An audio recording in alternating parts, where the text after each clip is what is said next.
tout le monde, c'est Toc Reptile. Alors dans ce tuto, je vais vous montrer comment réaliser un élevage de grillons et de criquets. Alors tout d'abord, il vous faut 2 boîtes. Donc j'en ai réservé une grande pour les criquets et une petite pour les grillons. Alors ces boîtes, on peut en acquérir pas cher dans les magasins. Donc la grande, je l'ai eu à 13 € et la petite à 5 €. Ensuite, vous avez besoin d'une toile de moustiquaire métallisée. Donc vous pouvez trouver cela en magasin de bricolage. Donc moi, j'en ai pris une de 50 cm linéaire.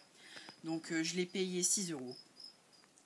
Alors pour le criquet, vous aurez besoin d'une douille d'éclairage ainsi que d'une ampoule 40 watts. Alors l'ampoule, j'ai payé 2 € et la douille d'éclairage 11,90 €. Et pour les grillons, vous aurez besoin d'un tapis chauffant. Donc celui-là, il est un peu dégueulasse, mais bon, j'ai rien pu faire. Il y a du sable, de la poussière, mais c'est collé, donc je vais pas m'amuser à gratter.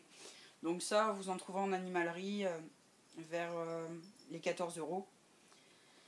Et donc voilà. Donc alors là, je vous ai décrit les éléments de l'assemblage de la boîte. Donc je vais commencer à l'assembler. Donc tout d'abord, je vais fixer, d'abord je vais découper la boîte en plastique, donc le socle du haut, donc le couvercle. Donc une fois cela découpé, je vais coller de la toile de moustiquaire métallisée sur le couvercle, donc comme ça fera office d'aération. Donc je vais le faire sur la grande et sur la petite.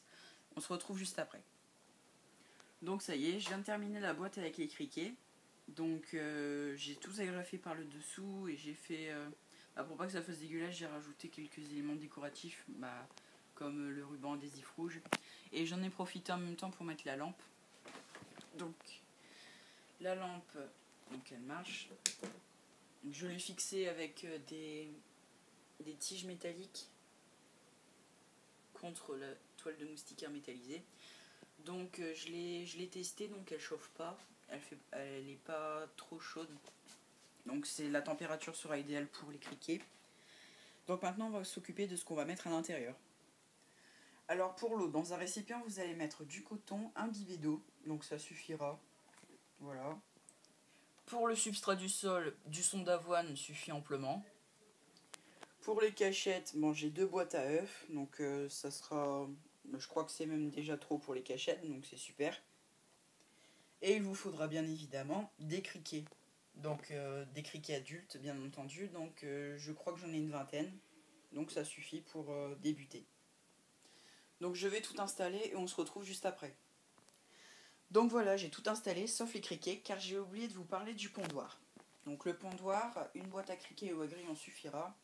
Et dans celle-ci, on versera un mélange de terreau et de sable humide. Donc je vais faire ça, je vais la mettre dans la boîte et on se retrouve juste après. Donc voilà, j'ai terminé le pondoir. Donc comme vous voyez, c'est bien un mélange de terreau et de sable. Et en passant, j'ai rajouté une botte d'herbe en guise de nourriture. Donc voilà, les criquets sont ajoutés. Donc maintenant, on va laisser faire la nature. Et on se retrouve juste après pour les grillons. Donc voilà, la boîte à grillons est terminée. Donc j'en ai profité pour mettre le tapis chauffant. Et cette fois-ci, j'ai bien mis la toile de moustiquaire métallisée. Et cette fois-ci, j'ai mis du ruban jaune. Donc maintenant, on va passer à ce qu'on va mettre à l'intérieur. Donc pour ce qu'on va mettre à l'intérieur, ça ne change pas du criquet. Donc pour la cachette, une boîte à œufs. Pour la boisson, dans un récipient, vous mettez un coton imbibé d'eau. Pour le substrat, du son d'avoine. Et pour le pondoir, la même chose. Donc dans une boîte à grillons ou à criquet, du sable et du terreau. Et bien sûr, les grillons. Donc on va mettre tout ça et on se retrouve juste après. Donc voilà, je les ai mis dans leur boîte, donc j'ai tout mis, donc l'abreuvoir, la cachette, le pondoir et j'ai mis de l'herbe en guise de nourriture. Donc pour les criquets comme pour les grillons, on peut varier la nourriture, donc des épluchures de légumes, carottes, pommes de terre, après on met de la salade, tout ce que vous trouvez, ils mangent de tout, voilà. Donc des fois il va sûrement y avoir des morts dans vos grillons comme dans vos criquets. Et ils vont sûrement se manger entre eux. Mais c'est parce qu'en fait ils sont cannibales de temps en temps. Donc c'est rare qu'ils le font. Mais c'est quand ils ont vraiment faim, donc ils se mangent entre eux. Mais faut pas s'inquiéter pour ça. S'ils ont assez de nourriture, ça n'arrivera pas. Donc voilà, cette vidéo se termine. Dans une semaine, je pense avoir mes premières naissances. Donc j'espère que ce tuto vous a plu et vous servira. Et sur ce, c'était Toc Reptile qui vous dit à bientôt. Allez, ciao! Surtout, n'hésitez pas à liker la vidéo, à la commenter et à vous abonner.